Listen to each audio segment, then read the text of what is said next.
தோட்டத்தில் கீரை விளைஞ்சதை நான் எப்படி செஞ்சுருக்கேன்னு சொல்லிட்டு பார்க்கலாம் வாங்க. கீரையோட பருப்பு சேர்த்து நான் பொரியல் செய்ய போகிறேன். பட்டாணி பருப்பு கடலப்பருப்புன்னு 2 பருப்பு சொல்லியிருந்தாங்க. 2ல் ஏதோ ஒன்று கடையில் வாங்கிட்டு வான்ட்டு. பட் நமக்கு நேம் மட்டும்தான் தெரியும், சொல்லி கொடுத்தா வாங்கிட்டு வருவோம். பட் அது என்ன பருப்புன்னா நமக்கு தெரியாது. நான் சொல்லிக்கிட்டே போனேன், பட்டாணி பருப்பு கடலப்பருப்புன்னு சொல்லிக்கிட்டே போனேன். சின்ன குழந்தைங்களாட்ட சொல்லிக்கிட்டே போ அப்படின்னு சொல்லிட்டு அம்மா சொன்னாங்க. அப்புறம் தெரியல, நம்ம என்ன பண்ணுறது, கையை வச்சுக்கிட்டு பட்டாணி பருப்பு கடலப்பருப்பு அப்படின்னு சொல்லிக்கிட்டே போனேன். நல்லா அம்மா 2-3 டைம் அலசி கொடுத்துட்டாங்க. நானும் ஒரு 2-3 டைம் நல்லா அலசிட்டு அடுப்பு பற்ற வச்சு வானல் வச்சு இது ஃபஸ்ட்டு நல்லா போட்டு வேகட்டும். நல்லா வேக வைக்கலாம்.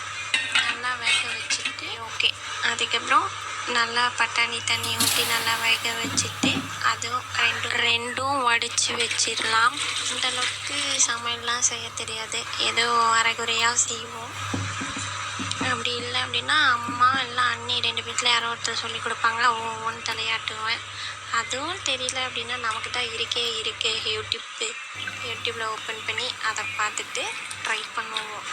கீரை ஒரு சைடு நல்லா வெந்துட்டு இருக்கு, இன்னொரு சைடு அப்படியே பால் காய்ச்சி வச்சிடலான்னு சொல்லிட்டு பண்ணியாச்சு.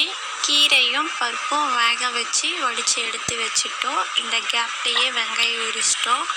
இதில் சமையல் செய்யறதுலேயே பெரிய கஷ்டம் என்ன அப்படின்னா இந்த வெங்காயம் உரிக்கிறது தான். இதை நம்ம அப்புறம் நெக்ஸ்ட்டு என்ன பண்ணலான்னு சொல்லிட்டு பார்க்கலாம். வானல் சட்டி எடுத்து வச்சுட்டு எண்ணெய் ஊற்றி கடுகு போட்டு வெங்காயம் நல்லா தாளிக்கலாம். நாங்கள் எந்த சமையல் செஞ்சாலும் வெங்காயம் வந்து கொஞ்சம் அதிகமாகவே போடுவோம். சின்ன வெங்காயம் பெரிய வெங்காயம் 2ம் மிக்ஸ் பண்ணியே நான் கீரைக்கு போட்டிருக்கேன். வெங்காயம் போட்டு நல்லா வதக்கும் போது எனக்குன்னு கொஞ்சம் தனியாக எடுத்துருவாங்க. நான் செஞ்சாலும் தனியாக எடுத்து வச்சுருவேன், அம்மா செஞ்சாலும் தனியாக எடுத்து வச்சுருவாங்க. பார்க்கலாம் எத்தனை நாளைக்கு இப்படி சாப்பிடுங்க, மேரேஜ் பண்ணுற இடத்துல இப்படி சாப்பிட முடியுமான்னு கேட்பாங்க. அது தெரியாது, இருக்கிற வரைக்கும் சாப்பிட்லாமே. எனக்கு வந்து எந்த சாப்பாடு சாப்பிட்டாலுமே அந்த சாப்பாட்டில் வந்து வெங்காயம் வந்து நிறையா இருக்கணும்.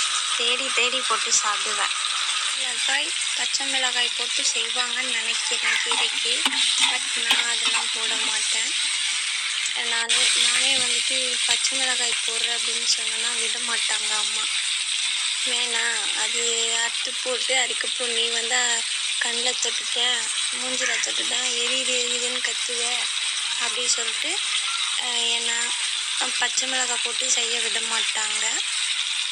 நான் வந்து மேக்ஸிமம் வந்து மிளகாய் தூள் தான் யூஸ் பண்ணுவேன். இப்போ நான் கீரைக்கும் மிளகாய் தூள் தான் போட போகிறேன். எப்போவுமே உப்புக்கும் காரத்துக்கும் கோவத்துக்கும் பஞ்சமே இருக்காது நம்மக்கிட்ட. காரம் ரொம்ப அதிகமாக இருக்கணும், உப்பும் கரெக்டாக இருக்கணும். யாரெல்லாம் என்ன மாதிரியே சாப்பிட்ற இடத்துக்குனா உப்பு டப்பாவே தூக்கிட்டு போவீங்க அப்படின்னு சொல்லிட்டு கமெண்ட்டில் சொல்லுங்கள். ஆனால் எல்லாமே பண்ணுவேன். சாப்பிட்ற பிளேஸில் வந்து எல்லாருமே வந்து நைட்டு ஒன்றா தான் சாப்பிடுவோம். சாப்பிட்ற பிளேஸில் போய் எல்லாம் எடுத்து வச்சுட்டு வந்துடுவேன். எடுத்து வச்சு ஒன்றாவே சாப்பிட்ருவோம். எல்லாமே பண்ணிவிட்டு கடைசியாக நான் சாப்பிட்ற தட்டத்தை மட்டும் எடுத்துகிட்டு போய் நான் வைக்கவே மாட்டேன். நோட் பண்ணி கேட்பாங்க, சாப்பிட்ற தட்டத்தை ஏன் எடுத்து வைக்க மாட்டேன்? பையன் கூட எடுத்து வைப்பேன். எங்கள் அண்ணா என்ன செய்கிறேன்னா இல்லையா அந்த ஒரு விஷயம் மட்டும் கரெக்டாக செஞ்சுருவான். சாப்பிட்ற தட்டத்தை மட்டும் எடுத்து வச்சுருவான். அப்போ சொல்லுவாங்க, பையனே செய்கிறான் நீ ஏன் செய்ய மாட்டே அப்படின்னு சொல்லி நம்மளை கேட்பாங்க. நானுமே சரி நம்மளை பொழுதுனைக்கு இதையே சொல்லிட்டு இருக்காங்க, நம்மளும் எடுத்து வச்சிடலான்னு சொல்லிட்டு நானும் திங்க் பண்ணிட்டுலாம் சாப்பிடுவேன்.